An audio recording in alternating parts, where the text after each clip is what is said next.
Hello, Michael Lacey here, Bookshop manager and podcast host, I suppose, for Dead Ink Books, welcoming you here to the second episode of our new podcast. And today we're listening into a conversation I had a couple of weeks ago with Mark Bowles, the author of All My Precious Madness, a fantastic new book out on Gallybeggar, available from deadinkbookshop.com. And inside the actual real bookshop, which is on Smithdown Road in Liverpool. If that is somewhere that happens to be local to you, please come and see us.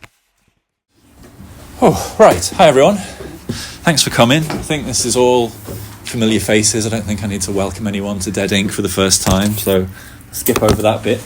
I was going to say, if you've been to these events, as you all have, I think, I don't normally do this bit. I don't usually do the interviewing because as much as I love reading, I'm terrible at remembering things like what happened and what people's names were.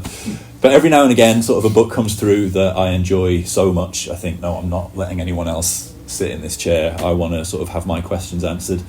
And it was a few months ago, Sam from Gallybeggar sent over an extract from your book because he thought I'd enjoy it because it was about a sort of grumpy, middle-aged, miserable bookshop owner complaining about things. So it was very much kind of pushing on an open door at that point. But I was read that extract, loved it, desperate for the book to come in, and it very much kind of lives up to expectations. What I said about it on the website, which is a kind of mangling between my intro and Gallybeggar's text, I said the book, the narrator unleashes a stream of invective and personal reminiscences, a book-length polemic against contemporary society that is scabrous, hilarious, and underscored with a slow-building pathos that crescendos in a hugely moving and human epilogue, touching on social analysis, male fragility, the British class system and more. It is a bold, opinionated and philosophical book that nonetheless flows with a graceful readability, inviting favourable comparisons with the likes of Philip Roth, Paul Auster, Thomas Bernhard, B.S. Johnson and more giants of literary misanthropy. All My Precious Madness is the acerbic and intelligent story of a man at odds with the world, a man who wants to escape his violent past but instead most emphatically repeats it. So we'll have a chat for about 45 minutes-ish. I'll try and keep an eye on the time. Please let me know if I'm going on too long. And then I quite like having a little reading at the end. Of course. If that's all right. Yeah. And then we'll throw it open some questions and I'll get away by about 5:30. So the first question I wanted to ask was just about this being your first book. And you've come out of the traps hot. So what have you been doing essentially? What's the path that led you to this book? Well, I mean, I've been doing lots of things. I worked as an academic for quite a while at an American university. Did that for about 15 years, and then I did work at a telesales office for a bit because the university work wasn't bringing enough money. This telesales job initially, I was lured by the money, but it was a soul destroying few years that I spent there doing work which was probably unethical and had no social value. So I was doing that for a while, and then my wife she was an actress. She was in a West End musical, so I basically took a couple of years off while she was doing that because it was quite well paid, and I just did lots of writing, and subsequently I've gone back to teaching. Some of All My Precious Madness was written when I worked at the telesales place. So what happened is that I started work at about 9 o'clock every day, and before then I'd go into Soho, which is central London, and I had a particular cafe that I went to, and I'd do a bit of writing in the cafe so that I claimed a bit of the day for myself, and so that the whole day wasn't just like alienated labour. And then in that cafe there was a character who physically corresponds to the description of Cahoon in the book, but wasn't an irritating businessman. But sometimes businessmen would come into the cafe very early and be talking on their mobile phones. I find it quite irritating. So in a way, that's like the prompt for the basic situation of the book, which is that this narrator is going into a cafe and there's someone there who disrupts his peace of mind, who invades his territory, who acts as a kind of irritant around which all of these stories kind of wind. And the book really began with a voice, the voice of the narrator. Like I was doing bits and bats of writing in the cafe without knowing that their destination was a novel, but I realised that they all had this same voice, which was a voice which had, on the one hand, a lot of rage in it, like it was raging against, and on the other hand, it had this sort of yearning for beauty and authenticity and human communication. And those two things were kind of twinned with each other. And so I wanted to create a book which gave a stage to this voice, if you like, and allowed it to, pursue its, to kind of, a stage which would allow this voice to live and breathe and develop itself. But up until then, I'd done lots of bits and bats of writing. I ran a blog for years, a kind of philosophy blog, and I'd always done writing, but I'd never really thought about being published. And I think I always found academia insufficient in lots of ways. Like the kind of writing that people did in academia and the kind of work that people did in academia just didn't really engage with the emotions. It didn't really engage with language, like the beauty of language. It was too jargonistic and it was too closed. And so that conference that the narrator goes to in the book is kind of like a little slightly parodic taster of the academic world as it was when I was in it. So I think, writing this book, I've really kind of rediscovered my voice, but also in a way I think rediscovered my vocation, because I was always used to like writing, but I wasn't quite sure where that was going to end up. And initially I thought it was academia, like academia was a space where I could think and write, but in fact writing fiction is I think where I belong. I couldn't agree more. It's interesting that you mentioned about writing it in Soho, because the voice is quite. I wondered if you were sort of conscious of putting it in a lineage of other Soho writers, because the voice feels a little bit like if Geoffrey Bernard and Daniel Farson were still kind of knocking around, finding contemporary things to get annoyed about. Was that just Soho seeping in, or was that a conscious? I think it was Soho seeping in, because I think you're right that Soho, probably there's something about Soho which invites slightly kind of dyspeptic, disgruntled people for whom Soho is like a little enclave at one removed from society in some ways, because it's such a particular place. Like I sometimes think that Soho is to London what London is to the rest of the country, right? That Soho is a place where all these very different people mix together and tolerate each other, and it just has its own, almost like it has its own little subculture. And I think it attracts people that are at odds with society. I mean, there's such a mixture of people, but so it wasn't consciously modelled on those writers, but I think it is something to do with Soho itself and what Soho it kind of is. And I'm pretty sure there's a passage in the book about Soho and how there are market traders and there are media people, there are writers, there are just such a mix of people inhabiting the same space, quite in a very tolerant way, So I think it's more to do with Soho itself rather than any particular writers. Yeah. Okay, smashing. Do you share the main character's feelings about the modern age? A bit, yeah. I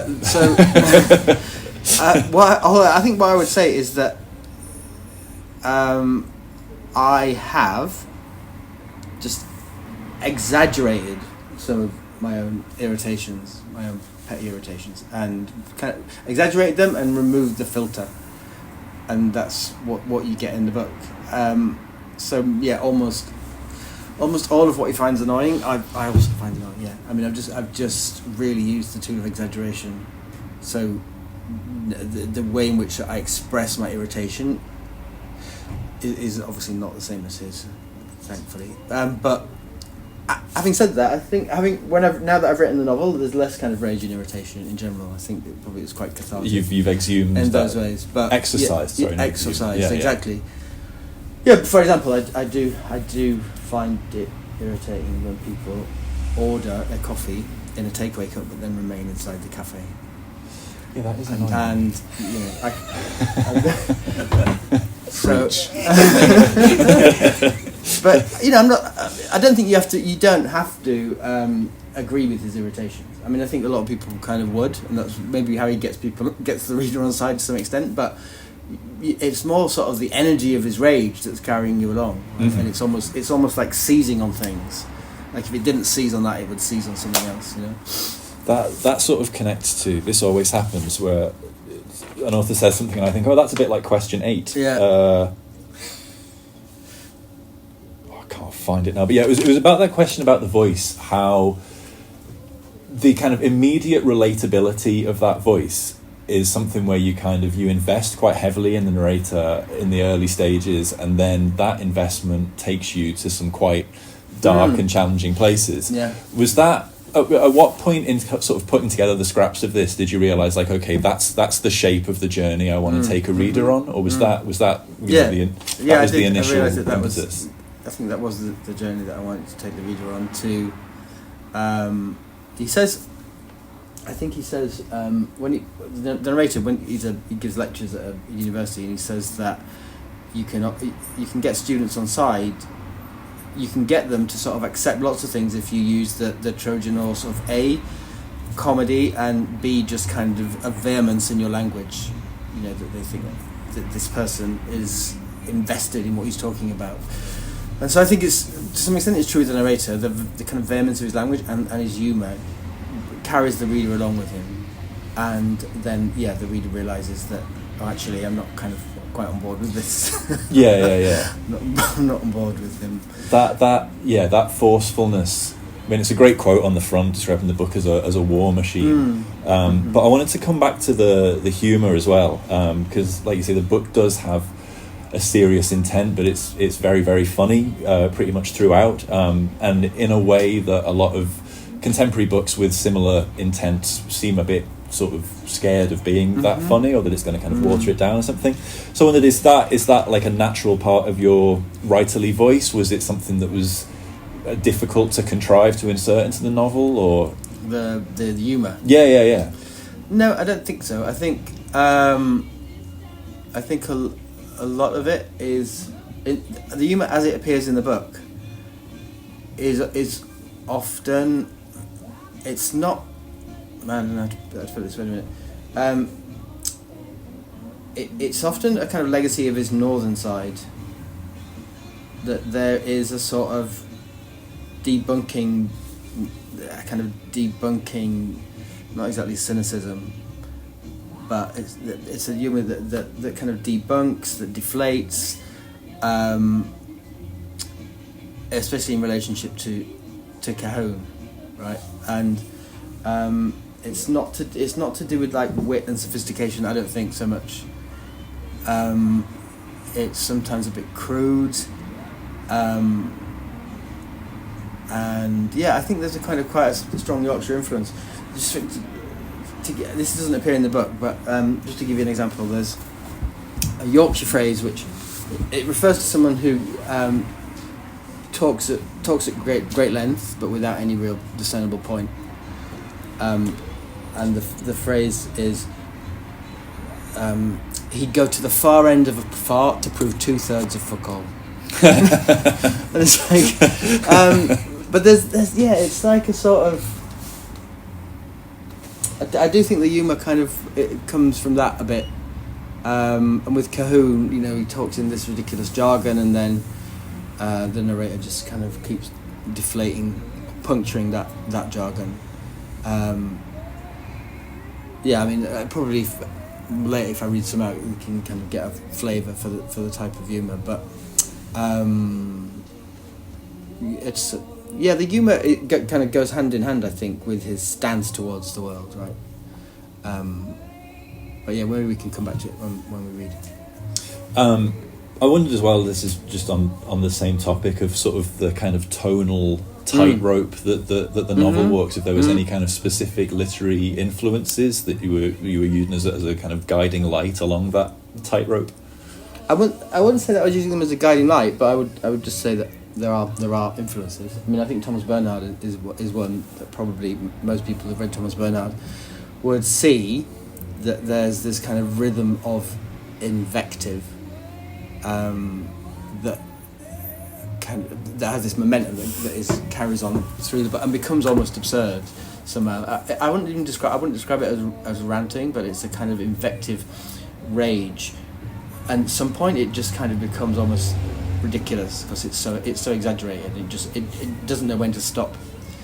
And I think that's kind of in the back of my mind. And I was reading a lot of Thomas Bernhard when I started writing it, and I think not writing like Bernhard was something that I had to kind of stay clear of. But there's other influences which are more philosophical. So in the novel I quote a line from Walter Benjamin, this German kind of philosopher, literary critic, who talks about how in terms of the way that he works, method is digression. And he kind of means that the best way to arrive at something or to deal with something is not by the most obvious and direct route. You kind of come at it sideways, or you come at it indirectly, or you come at it from some unexpected angle. And I think that's what I've tried to do in the book, that it's very digressive, that it works by digression, that just when you think you're arriving somewhere, then you get taken in another angle. And it's very self-consciously digressive. And at one point the narrator says something like, "Permit me the following digression," and then he says, "Except digressions are pockets wherein the truth can reside." You know, that just talking about something in a very kind of linear, logical way isn't always the best way of approaching it.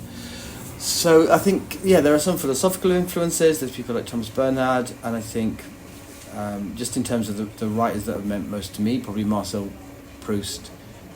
So I think there are probably occasionally slightly kind of Proustian moments. It's very much concerned with the past and the presence of the past, and how we only access our past almost accidentally. So, for example, I don't know how many of you have read it so far, but there's a passage in the novel where his dad just happens to say something. When he's grown up, where he's an adult, his dad just happens to say something to him in a restaurant, and this phrase that his dad uses just immediately returns him to his childhood where he was beaten, and he's enraged by it, and he's surprised by his own rage because he kind of thinks that he's over it and it's safely in the past. But just that sort of chance combination of words, that chance sentence that his dad comes out with, just triggers and allows him access to the past, and he suddenly all this rage comes to the surface that otherwise wouldn't have come to the surface. And there's other ways in which we have access to our emotions, or we have access to our past through external things that kind of trigger us or remind us, and that's that very Proustian idea that he gets access to his past when he has a bite of a madeleine, and suddenly this sensory memory just sends him back to Cambrai and his childhood. So I think stylistically maybe Bernhard is a bit of a ghostly influence, and then philosophically people like Walter Benjamin and Marcel Proust. Smashing. Yeah. I mean, it's interesting when you touch on the cultural references in the book there, because that was an aspect of it that I found very welcoming, and I don't know if it's just because I've got the same cultural background as the narrator or something, but every time there was a comparison made, like talking about the soullessness of a space, comparing it to Hopper paintings, it was never something where I had to I didn't have to Google any paintings. Do you know what I mean? It was all stuff that I felt like, this is. Yeah. It was the book really made me feel very at home, and then obviously, as we've said, you open the door of that home and it's somewhere quite dark. So I wanted to address the violence of the book, and that the generational cycle of violence. But specifically, the violence is described in some really unusual ways, and likened to the act of creation, like an act of art to be an act of creation. Yeah. I just wanted if you could sort of expand a bit on what Henry means by that, whether that is an aspect to his madness, or whether that's an idea you feel has some legs in the real world. Yeah, when you say it's described in an unusual way, was there a particular example you had in mind? There probably was when I wrote these questions about 3 weeks ago, I'm afraid. No, it was just that passage about the relationship between creation and violence. I think it's towards the end. I think that there are, for the narrator, there are different types of violence, but in part, I think, he sees violence as a way of destroying in order to create space. So destroying, whether it might be cliches or some intolerable situation, or unthinking kind of routine ways of doing things. Let's tear them down. Let's destroy them, even if it's in a way that's quite shocking, in order to create the space for something new. Because I think for him, so much of our lives just is governed by various kinds of routine and prescripted behaviour, and he wants to destroy it. And so violence, in part, is the name for what destroys all that. So physical violence is the only form of violence. But I think he also finds violence quite cathartic in some ways, including physical violence. That sometimes, it's not enough. Again, I think he puts it like, it's not enough to say, I'm feeling angry. You have to say something actually allows your anger to become visible. So he gives it like, I'm gonna kick your freaking head in. Like you have to say something which manifests the anger directly, and it's better to find a form of words which like allows the anger to escape, like steam escaping from something, rather than just saying I'm feeling angry with you. So I think violence and rage that have to be externalized in some way. Like I think he thinks that all feelings have to be externalized in some way, and they're not the same if they're not externalized. Like love, like he says at one point, love unexpressed is not the same thing as love that has been expressed. Right? It's an impoverished, kind of timid sort of love. It's not the same thing. So to express something, it becomes something else. Okay. I'm sort of dancing around the ending a little bit. Can I ask who's read the book? So probably shouldn't go into too much depth about the ending. Yeah. The thing is though, this is a bit of a galley beggar thing. It does say, has everyone read the back of the book? we might as well just read it. But it does say a man who wants to escape his violent past, but instead most emphatically repeats it. So actually, before we go into that, how did you feel about the quote? Because this is the second galley beggar book that I'm aware of that's got the ending in the blurb on the back. But last time it was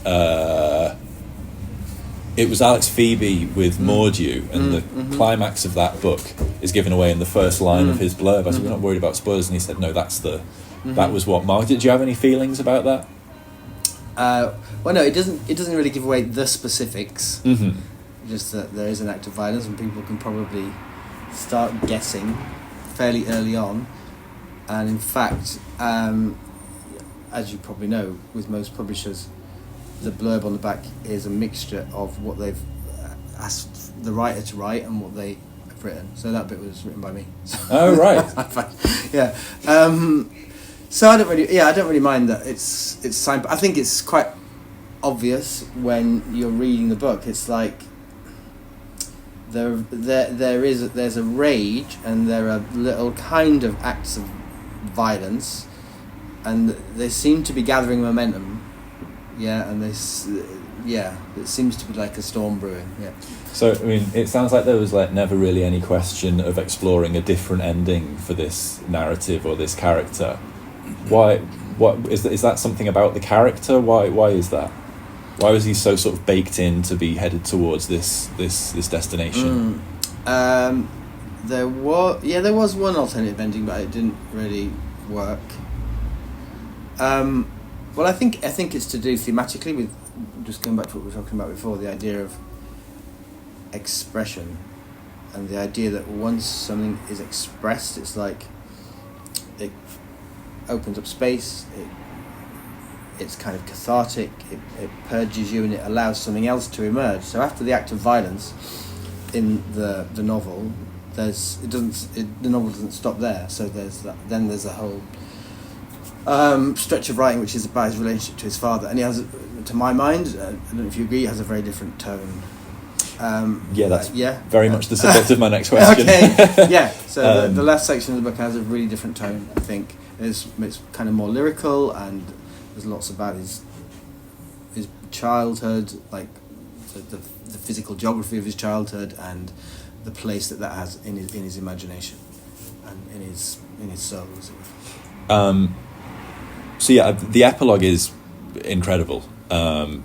Really astonishing, like a moving piece of writing that, like you say, comes after what feels like quite a natural stopping point in the book, and it then leaves you in a very different place emotionally. So were they always, was the epilogue always part of it? Well, it wasn't always the epilogue. So at an earlier stage, it was integrated into the rest of the novel. And I think after I talked about it with Sam and Ellie at Gallybeggars, we thought it might be, we thought, well, let's just try it as an epilogue. And then the more I started doing that, the more I realised it was a really good idea, because it's almost like there's a double movement. So you have, I mean, perhaps this is how it works, that you're kind of on side with Henry, and then you're kind of alarmed that he's taken you beyond a point that you're comfortable with, and you think whatever about him, and then suddenly there's a kind of volte-face again, and the ending is lyrical and full of love and all of that. So it kind of it turns around again, and it becomes something else. It feels as well in a way like you shift from his sort of inner monologue to his own writerly voice to some extent. Yes, and exactly. Was that difficult to do? Was that, do you have to sort of, I don't know, get yourself into character, or is it an easy switch, or? That's an interesting question. I think it was an easy switch, actually. I think because it's not quite true that the first section of the book is just his rage. There's lots of other bits. I mean, even the opening of the book, maybe read that later. But that rage it's almost as though that rage is kind of blocking something else from emerging, and then once that rage has been expressed, that other thing emerges. And that's kind of parallels what he says about his father, because his father, when Henry, the narrator, is a child, his father is very violent and hits him and beats him quite randomly for instances of kind of clumsiness, and as a child he can never quite anticipate when he's going to get hit. And then his father has a kind of nervous breakdown at work, and this nervous breakdown seems to like snap all of those taut strings of anger, and the father kind of becomes someone very different, and he becomes someone whose eccentricity can breathe and whose kindness can breathe. So there are parallels between him and his father in lots of ways. So that other voice, I think it's probably more like my writerly voice as well. Whereas, Henry's voice when he's full of rage is probably, the voice at the end is more like a writerly voice, and the other voice is more like a spoken voice, I think, probably. To some extent. So speaking of voices, when I was emailing Sam every day, send me a copy of this book, ended up that the audiobook came into the shop before the book, and I think it was actually released maybe a week in advance. It was released just before. So I did the first half of the book in audio form. Okay. And I'm not the biggest audiobook guy, but I enjoyed it so much that after I'd finished the book I went back and finished the audiobook as well. So I just wondered, how is it hearing something that is so close to your own inner thoughts in somebody else's voice? Is it weird? Yeah, it was a bit weird initially, because it's not. It wasn't the. I mean, why would it be? But it wasn't the same voice as the one that I heard when I was writing. However, what I would say is that Paul Hilton, the actor that did it, really put so much thought and effort into it, and I think by his own admission, he treated it really just like the monologue of a character, and his job was to get into the character, and you can do that with the book because it doesn't have a omniscient narrator or anything. And so he just got inside that character, and he said it stirred up lots of things within him, and he really, it really kind of got inside him, and he got inside it. And I think you can really hear that in the passage where there's violence. It's really affecting, actually, when Paul reads it. But I think when the voice that I had in my head was less, it was more kind of not intense, but it was more sort of relentless. It was almost like it was impelled by this energy that was carrying it forwards, and it was just wanting to kind of devour things in its path. But no, I think Paul's done a really great job with the audiobook. And in general, I mean, that also raises the question of, people have written to me and commented on how close it was to their own thoughts, or their, like somebody wrote to me saying it's almost like the monologue.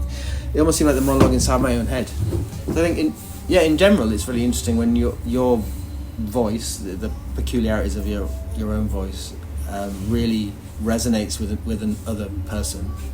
Yeah, I think it's done that for loads of people. I think you've clearly hit on something quite universal. That might be a nice. There's one or two extra questions, but we've sort of covered all of the ground. This might be a nice time to have a quick reading and then see if there's any questions in the room. Was there any particular passage you wanted me to read? Or? I mean, if everyone had read the book, I was sort of going to say the epilogue because I would really love to hear that. But well, I could always read. I could read the opening, and then if there's time, I could read a bit from the epilogue. What do you think? Yeah, that sounds great. Yeah. Cheers. Okay. I'll just move that a bit closer to you. Yeah. And how long do you want the reading to be?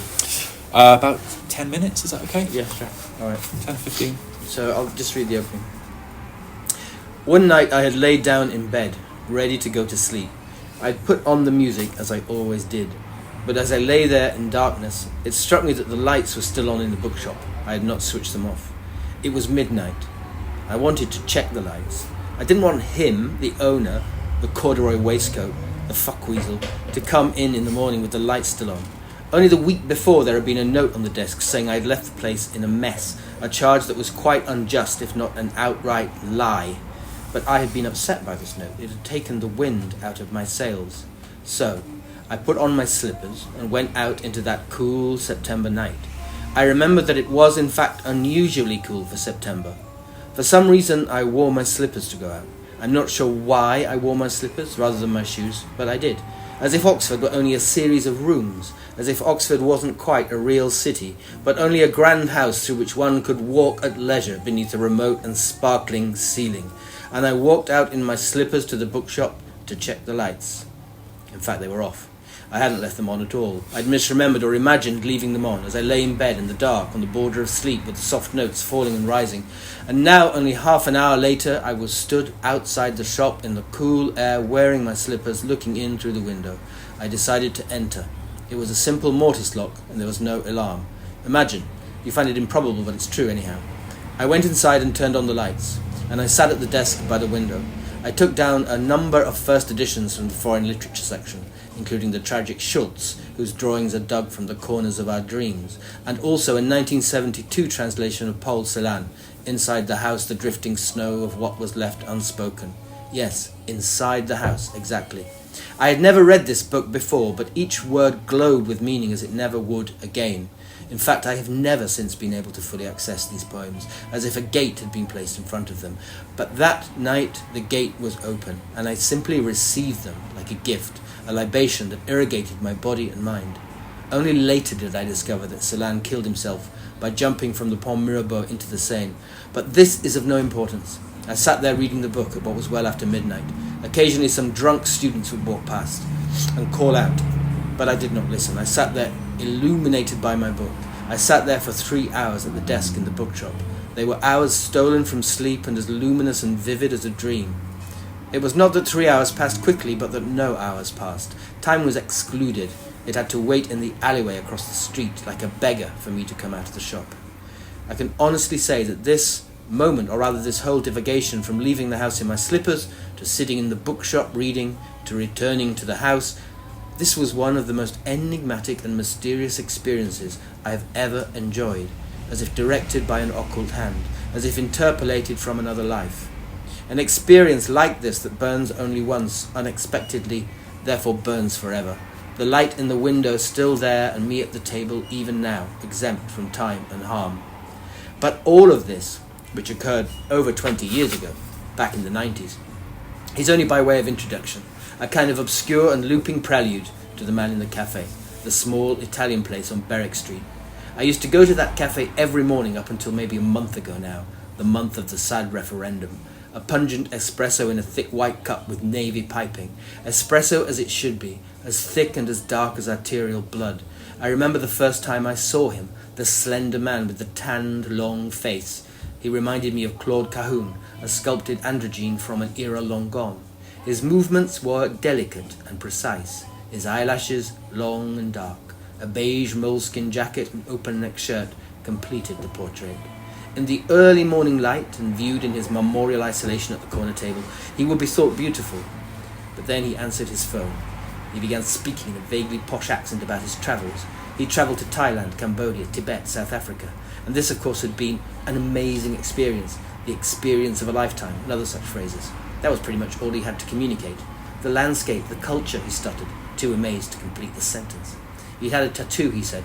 This awesome guy in Tibet, practically a midget. What's that? No, not an actual midget, just really small, really interesting guy. Mandarin? Why would he speak Mandarin? They have their own language. It's Indic script. Then a Tibetan knot on the ankle. Are you on FaceTime? Hang on, I'll show you. Some people, far too many these days, need to make a 3,000-mile trip to have an experience. Their bodies and minds are presumably so anaesthetised that it requires the galvanising jolt of a trip to Thailand, being thrown out of a plane on a skydive, or pushed off a bridge in the back of beyond on the end of a rubber rope. Just have an experience. There was one thick-necked cretin back in the office, that zone of perdition where I wasted years of my life, where I poured hours and days of my life down time's omnivorous toilet. A thick-necked cretin called Liam, one among many, who told me he'd travelled extensively in his 20s to get some experience, as if experience were a kind of stock or pension fund you put in the bank for the subsequent stretch of ordinary years.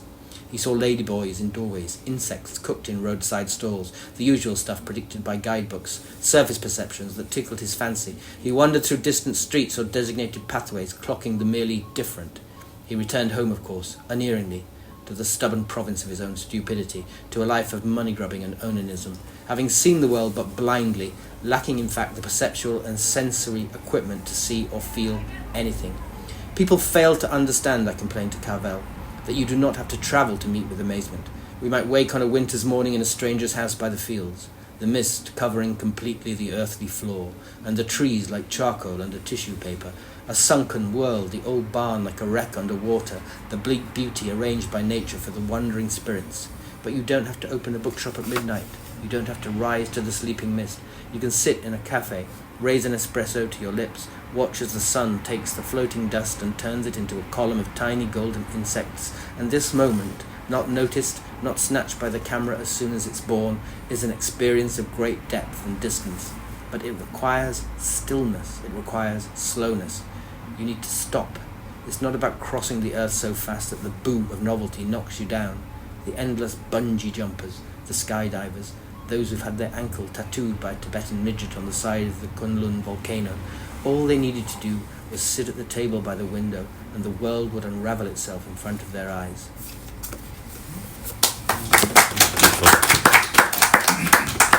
So you got any questions?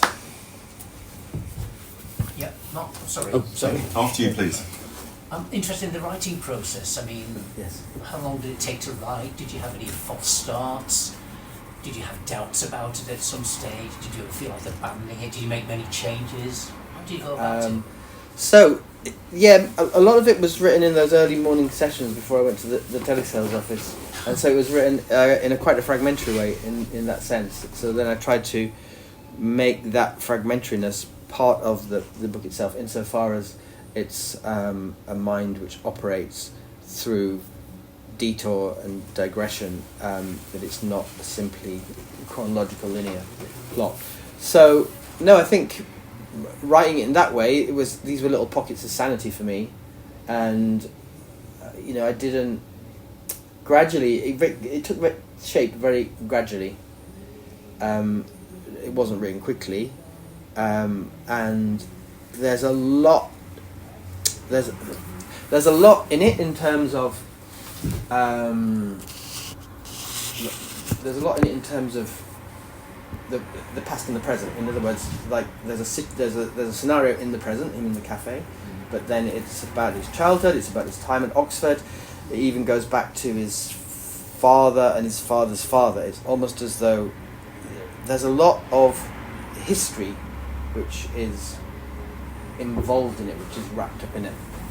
So, for example, he talks about his own silence as an individual. That like he spent a childhood where the sort of medium in which he moved in the household was silence. Like nobody talked very much, and there was a sort of silence which was in part to do with the fear that came into the house with his father. So there was quite a tense silence.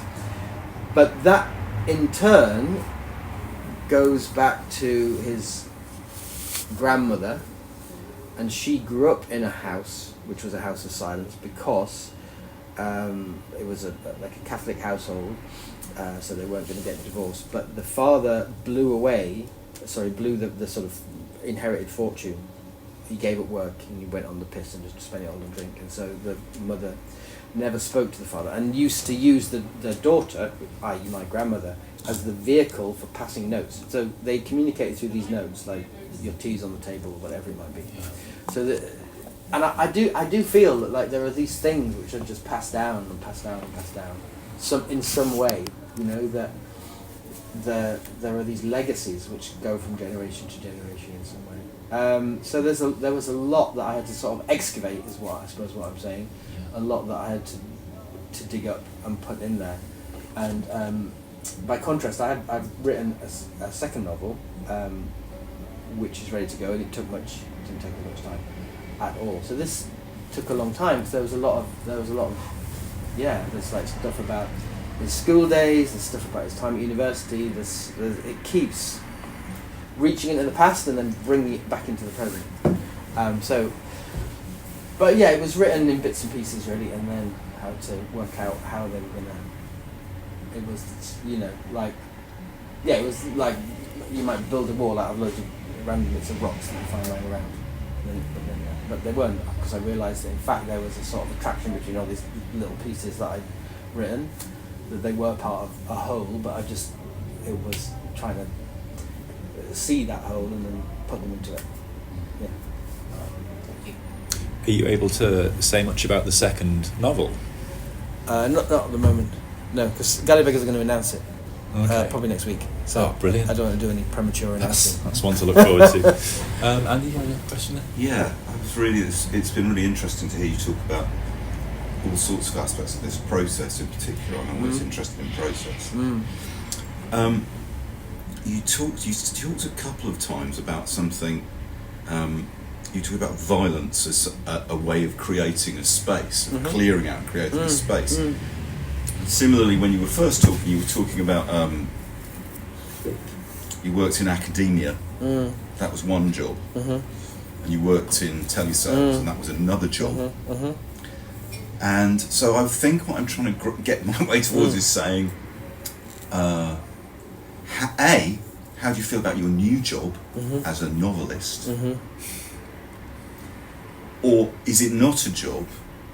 Is it a process of deprogramming from being an academic or being a telesales individual? What I'm thinking is both those jobs have very specific ways of communicating, and a novelist, in terms of academia, will have to ditch words, processes, structures to not be recognisable to a certain group of people, but to carve out a space. Because that idea of carving a space, could you just talk your way around that?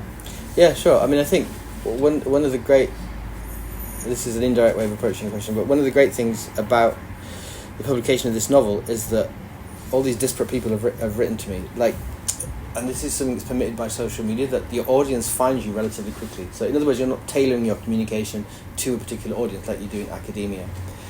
And in the book, did you say you read the book? I haven't read it yet. Okay. I read an extract from it, but I haven't read it. So there's an academic conference where the language is just so sort of contrived and constipated, and it's about signifying your membership of a particular community. Right.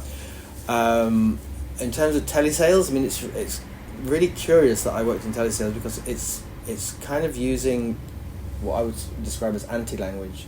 You know, you're given a script which is just like a concatenation of these phrases. You know, like we're trying to persuade people to buy space in various books and magazines, and you know, this will be a prestigious vehicle, and you're saying this over and over again to everybody, and it's just like you're emptying language of all meaning. You really are. It's almost like a violence that's committed against language itself. I mean, there's so many of these idiotic phrases that they use, prestigious vehicle and all sorts. Sorry, can I just comment on the irony of you're doing a job where you have to sell space in order to create space. That's very sweet. Yeah. No, absolutely.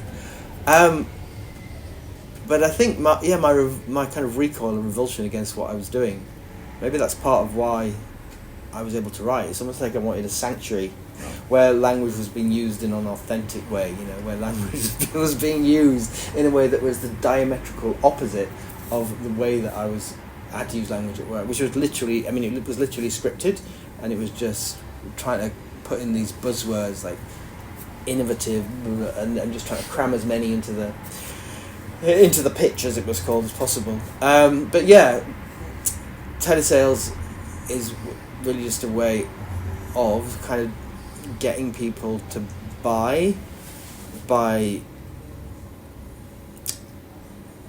it's not even a form of persuasion, it's just, it's all sort of psychological manipulation, isn't it? But it's using language to manipulate psychologically. And academia, increasingly, there were just these very closed forms of language that had very closed audiences. And so, when I was in academia initially, like Derrida was very much in vogue, and there were all these conferences where people just spoke in this very kind of knowing, sort of, I don't know how to put it, like knowing in-jokes, irony, and it was just really a self-perpetuating form of language. Like who could perform this form of language the best?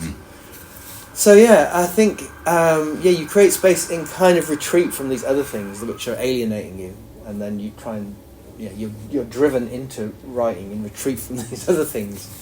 I think that's what it was, really, to some extent. Can I just pick up one thing? Yeah.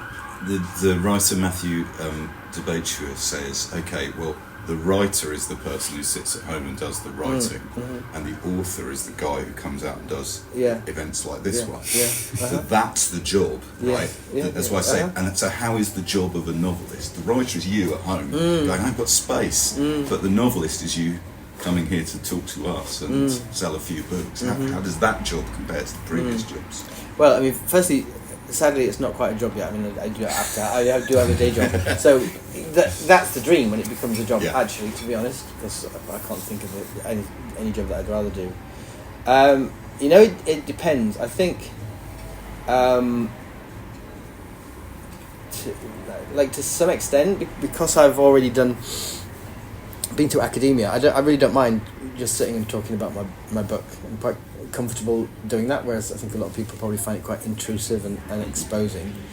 But I do think that people will ask questions that really illuminate the book in a new way, or allow you to think about it in a new way, and that's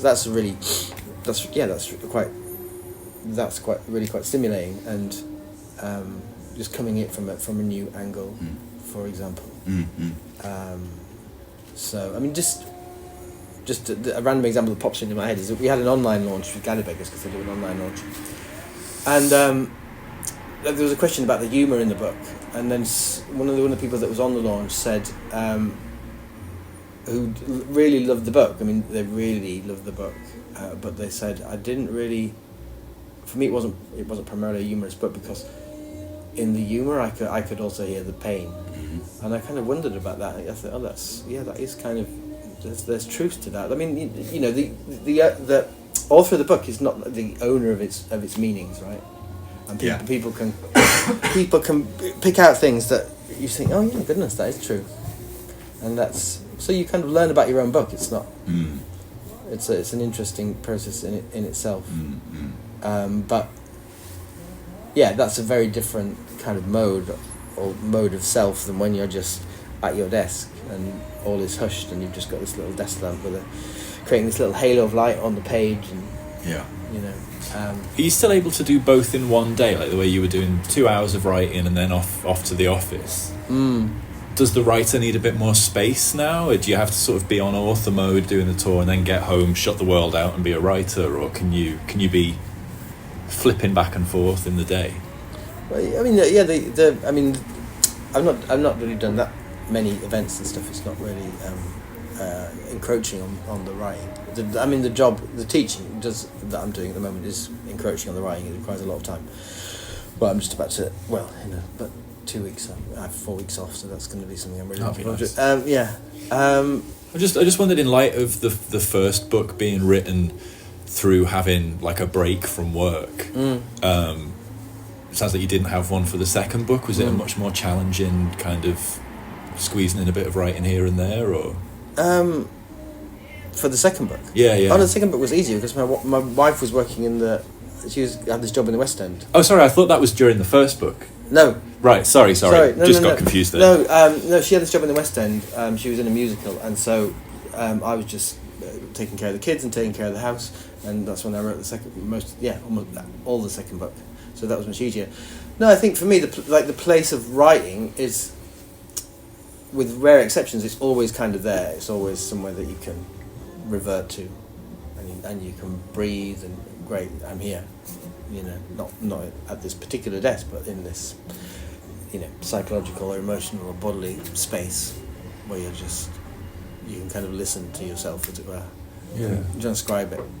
It's interesting because, like, before working in the bookshop, I was working in art galleries, and artists seem to need a lot of external conditions to create the mood that they need to make work. It seems to be a much more internal thing even in my house, like, my girlfriend can just put headphones on and she's writing. But I need hours of. I'm very finicky about it, that kind of thing. For doing art. Yeah. Sorry, that's just digressing slightly. I did want to come back to the issue of class. Oh yeah. In the book, because it's got to be something that's on your mind if you're constantly juggling between your financial responsibilities and the things you really want to be doing. How do you feel that working class voices are being kind of strangled out of publishing? Yeah. Yes. I mean, I think they're strangled out of lots of areas. I mean, just by way of example, again, my wife's an actor, and everybody that went to her drama school is from wealthy middle class backgrounds. There's so many prominent actors are from wealthy middle class backgrounds. I think there was only one person that wasn't from a wealthy middle class background, and it was a woman, and she had to fund herself by working at Spearmint Rhino. Oh, blimey. Yeah. And so similarly with writers, to have the time to be able to write, if you're doing a full-time job, I mean, it really squeezes you. But if you kind of, it's different if you know that you can fall back on something that, or that you could probably take 6 months off if you wanted, or I don't know. I mean, I can't, and it's obvious, isn't it, that so much writing is writing by. It's not a bad thing in itself. It's not, middle class voices are going to be somehow these dilute, anemic voices or anything at all. But there's so many working class people that have a real feel for language and are able to express their experience or their lives in a way that doesn't find its way into print, basically, and lots of ways of speaking that doesn't find its way into print. Lots of the spoken word doesn't find, like that phrase that I mentioned from my dad's.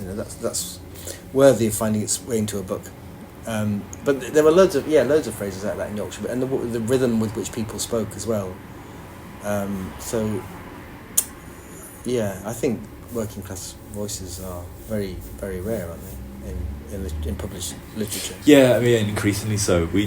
Dead Ink published a collection called Know Your Place a couple of years ago about sort of working class authors, and it's a it's a fairly grim read. Like, I mean, and my partner really wouldn't have been able to write her novel had she not ended up sort of chronically ill and having no sort of alternative, really, you know, in terms of ways of making money. It's and what I also find is that people, if there's any kind of, you know, so-called social mobility, people are very quick, very eager to extinguish your working class background insofar as you're not working class anymore, you eat avocados, you know, this kind of bollocks. Yeah, and to say that somehow whereas it's they can't appreciate it, it's much more entrenched than that. It's about your life experience, it's about the way that you encountered the world, you know, it's about the way that you were in some ways deprived or had to struggle. I mean, all that which you carry with you,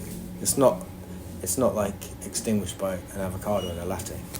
No, I mean, bringing it sort of back around to the Soho stuff we were talking about at the start, a lot of those writers would write about their very Spartan lifestyles that they were undertaking in order to have the time and the space to write, and that feels like a very difficult thing to achieve these days. You don't really have the option of living without all of these additional expenses. Does anyone have like a cheerful question to end on a less depressing note? And then we've got 3 questions. Right, what are we on for time? How are we? It's 5 o'clock. So yeah, we'll do all 3 questions, and then we'll put a pin in it. Is that all right with everyone? Sounds good. Smashing. Question 1. Yeah. So I just wondered, as an academic, one of the fundamental aspects of it is like the taking apart of a text and the interpretation. Yeah. And I just wondered, when you were in the like editing process of your book, whether did you ever see the text as a potential object of academia for like this imaginary literature student? Did you ever, was in the interpretation that you learned through academia ever a part of the editing? Or did you want to keep that kind of way of thinking as far away from it as possible? So, yeah, it's an interesting question. So, I'm just mulling it over. So I think that I'm just trying to think of some examples as well. So there's lots of points in the text where I guess one thing that's like a legacy of academia that I had to kind of make sure that certain things were correct. Like there might be a little reference to Yeats and a bit of something from Yeats, or a reference to Chaucer, or whatever it might be, and you just have to make sure. I want to make sure they're correct. So it refers to, in that first opening, it refers to a 1972 translation of Paul Celan, and so I had to like look up what were some of the earliest translations into English of Paul Celan, and there was one in 1972, right? Having said that, the actual line that I use is just the line that I translated, so it's not actually in the 1972 translation. But there's quite a few little things that could be kind of looked up, or I'm just trying to think of some examples. There's little.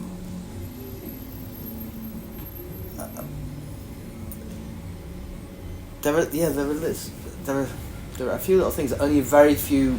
And it doesn't matter if you don't get them, but it's almost like I've embedded a few things that only very few people will recognise or get, because they're partly like in jokes to myself, and it doesn't matter. You don't have to get them in any way to appreciate the book, but it's almost like there's a few little kind of academic in jokes which I've put in there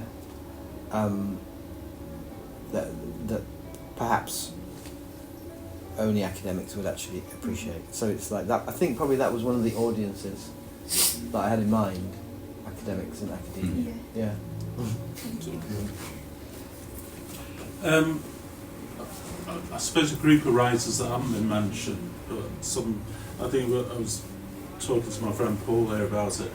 Some of the writers that it reminded me of were perhaps writers that I read when I was at school and just starting to read adult fiction. And I was thinking particularly about writers like John Osborne or John Brain or David Storey, sort of writers from lower class, working class or lower middle class writers.